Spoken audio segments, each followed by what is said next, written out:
Welcome to Order in Chaos, why this time the hype might be justified. If you know me at all, you know that I'm just a little bit of a nerd. I love the progress of technology, but I tend to be skeptical of the impact that the technology will actually have on the wider economy and people's lives in general. But this time, I'm actually a little bit concerned. Welcome to Order in Chaos, why this time the hype might be justified.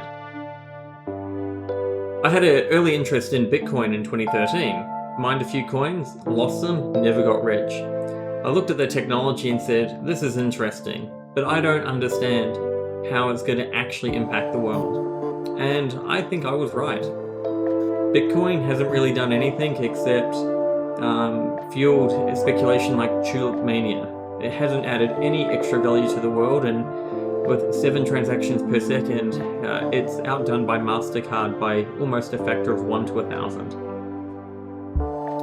Fast forward a decade though, and I'm kicking myself for not riding that tulip mania and maybe making a little bit of money, because there definitely was a lot of money to take from unsophisticated investors and riding the hype train.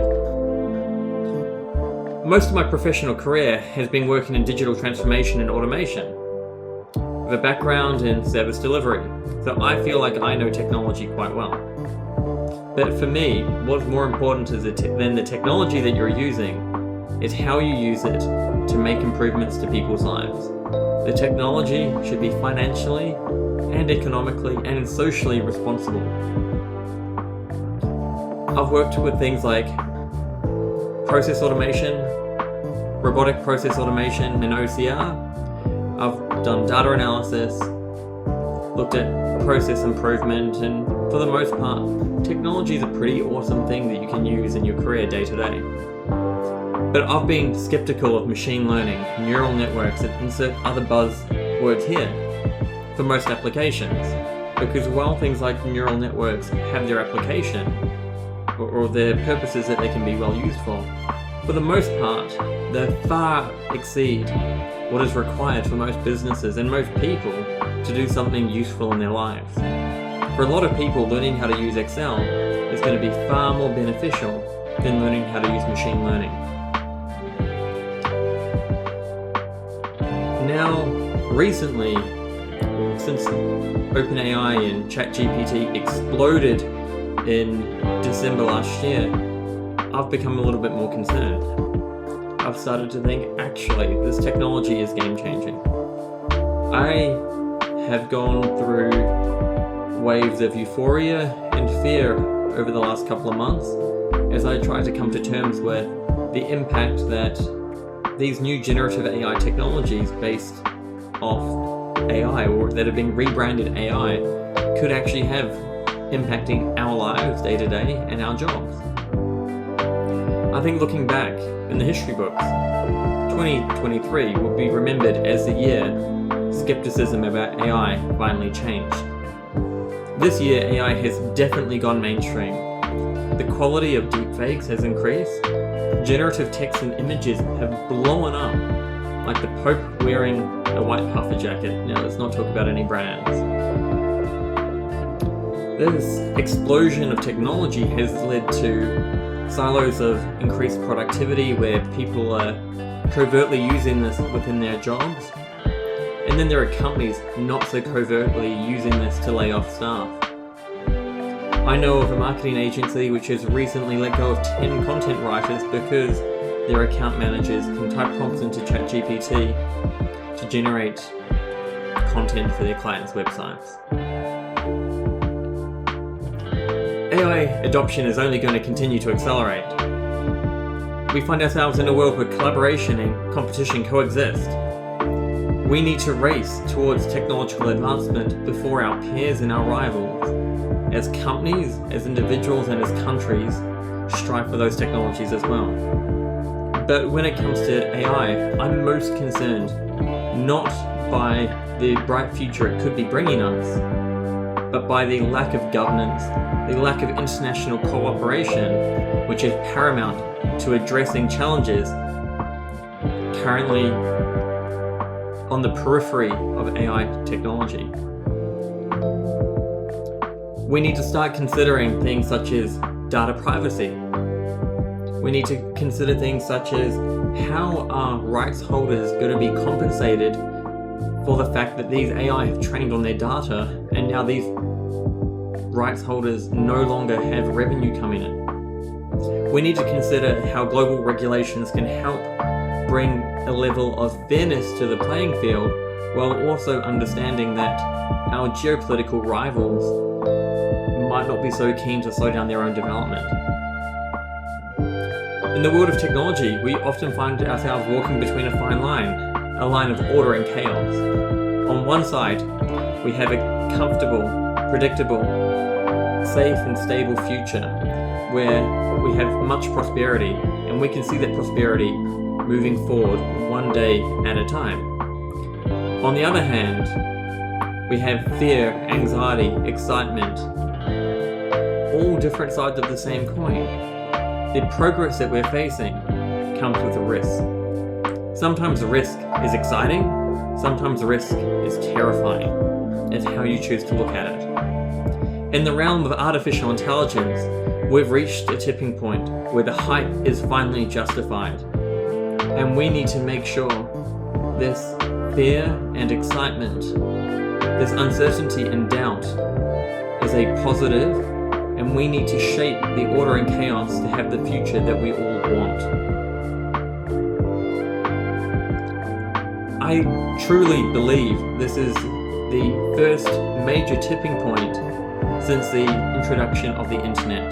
Since the adoption of the internet, we've been like frogs in boiling water, unable to notice the day-to-day changes around us. There's a website up there now selling cat food. We've got Amazon out there selling books. 5 years later, Amazon is selling all the books and many book retailers are closing their doors. Amazon has continued to grow, with Jeff Bezos famously stating, "Your margin is my opportunity." We've watched sectors change and new opportunities become mainstream. Prosperity for many people has increased multiple times over. There is more high-value jobs available today than ever before. But the middle class, middle income jobs, which we need to maintain a good, stable society, are lacking.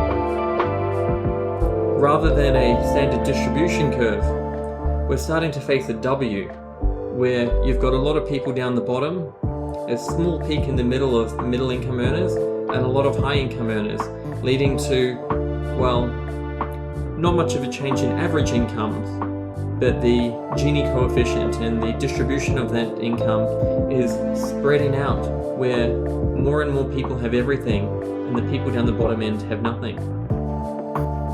It's been incredible to watch as technology has shaped the world that we live in today. We've become complacent, and a prime example of that is the COVID-19 pandemic. Our society rapidly changed. The social, the political and economic changes that impacted us were unprecedented, yet they happened so quickly. Our supply chains were disrupted. Our social values, our social lives, the way that we connect to each other was disrupted. People started looking for much more partisan politics, fighting against members of their own family, people blocking each other, all over vaccination. People got very passionate due to the fear, the uncertainty, and the doubt. And that has shaped us post-pandemic in a different world than the world that we were in when we went into the pandemic. It's the new paradigm. It's hard to believe, for me, that we're on the same planet as we were in 1997 when I started primary school. We had one computer for the entire classroom. No, one computer for multiple classrooms on a metal trolley. We would roll down the jittery corridor, bumping up and down on the wooden veranda. Then we'd have, 20, 25 students sit around this computer playing the Magic School Bus, drawing in paint. And I'm pretty sure we didn't even have Windows 95 on that disk. Then watching the adoption of the internet, learning about Yahoo, Yahooligans, MySpace, Facebook, LinkedIn, YouTube. Today, the automation that we have on these devices here is unreal. Right? Going from photography to digital photography, all these incremental improvements year on year have given us a much richer, much more prosperous world than I could have ever imagined. But like the previous technological revolution, this has not only changed the way we live, but the fabric of our society. Instead of meeting people through friends or through community halls, we sit at home on our Facebook community or LinkedIn community, swiping on Tinder to find the love of our lives, and ordering food off Uber instead of hailing a taxi on the street. We face an unknown future as the AI adoption accelerates. Trust me, we have reached a tipping point. The exponential progress we've had over the last 25 years, the last 30 years, has been absolutely nothing. We're going to continue to have exponential progress where every year we're going to have multiple years worth of progress happening.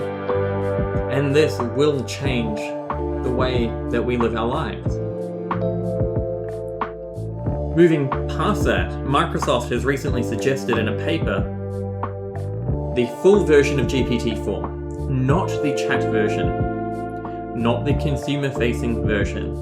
Those have tools in place to restrict what they can and can't do. But the full version of GPT-4 that they were given access to last year may have had the sparks of consciousness. A ghost in the machine, if you may.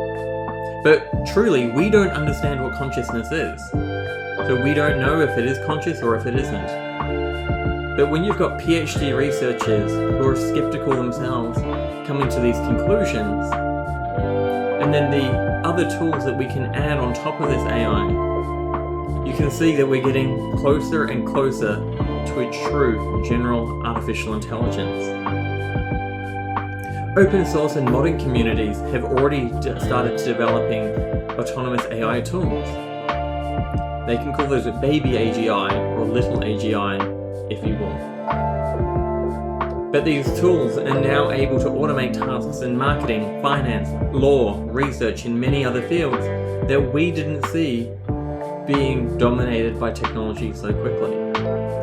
They're democratizing the power of AI for the everyday person.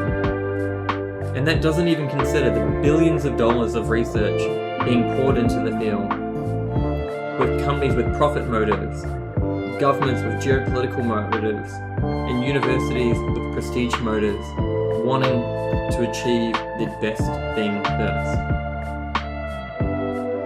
Now, I live in a wealthy democratic country, Australia. I'm from another wealthy democratic country, New Zealand.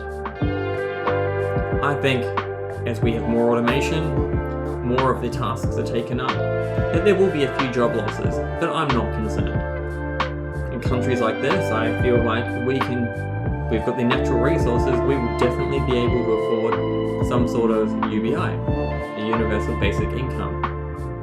But what I'm concerned for is many of the lower value knowledge worker jobs that we have, we currently outsource those to developing markets. And even where we don't outsource them, within developing markets, they employ a lot of people.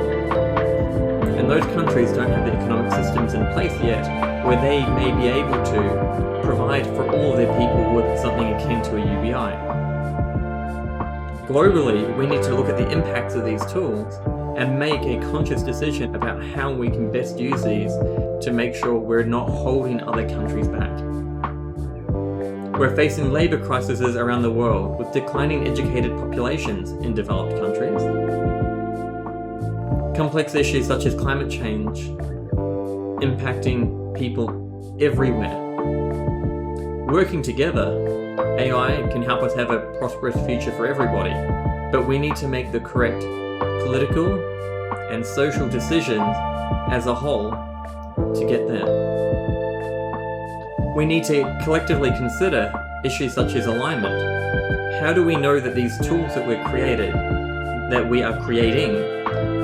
are aligned with the goals and the interests of the humans who are creating them? And how do we align different groups of humans with conflicting interests to ensure that none of these tools are having an oversized impact on things like elections? We already know that companies use our data to train these models. Shouldn't our data be democratized? AI has the potential to usher an era of abundance, a post-scarcity society, if you will. But we must also be prepared to define where we find value in ourselves. We need to contemplate, what is the value of a person if we don't have a job? Because I don't know about you, but I bring a lot of my personal value down to what I do for work, what I achieve. These are a few of my thoughts. I just want you to have a think about it as well. AI could be the start of a utopia like none we've ever known.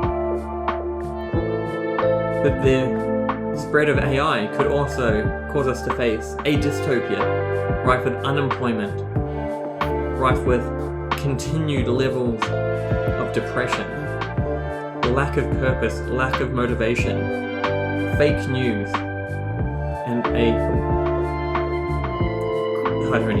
no opportunities for our children. We should embrace order and chaos. I encourage you to share your thoughts below on this pivotal moment in technology. Comment how you're already using AI in your job, or how you envision AI to impact your field in the future. If you like this video, give me a like and a subscribe. There's going to be more where it came from. Together, let's explore the potential for AI, and let's shape the world that we want. Goodbye.